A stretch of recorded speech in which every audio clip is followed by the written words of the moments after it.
Thank you, Molly. So, if I understand this right, you want me to talk a little bit about my own experience with preeclampsia, which caught me by surprise, and mostly because it's not something that I ever heard about before actually coming down with it, and in fact, didn't really even get diagnosed with it until after they had to deliver my daughter Juliet at 30 weeks. At 29 weeks, I noticed that the swelling that was happening in my legs that I had attributed to it's North Carolina and it's summertime and it's super hot was actually starting to pop blood vessels in my feet. So I called my doctor and they said, get your blood pressure checked. And I did, and it was super elevated. I went in to see the doctor the next day, and the nurse actually hid behind a door and whispered, did you really gain 22 pounds in 2 weeks? So, swollen ankles, rapid weight gain. They sent me straight over to the hospital, and I didn't check out again until I had my daughter exactly 1 week later. Juliet was born.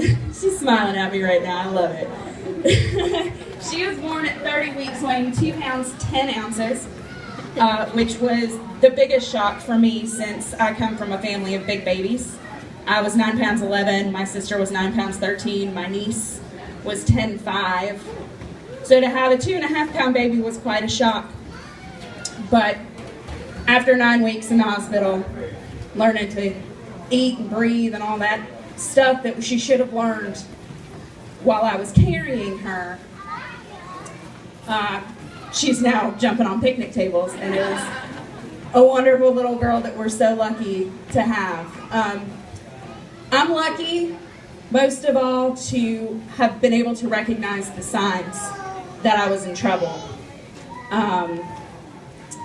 The idea that a lot of the money that we raised is going to pamphlets about preeclampsia is one of my favorite things about this fundraising, because you know, they give you this pamphlet for this thing that everybody knows about. They give you this pamphlet for this thing that everybody knows about. But they don't give you the pamphlets for the things that occur to too many, and sometimes with disastrous results. So I'm really excited to be a part of this, and go team. Thank you, Mary. Now I'd like to introduce you to our speaker, Dr. Sarah Ellisted. She is a maternal fetal medicine, or medicine, she's a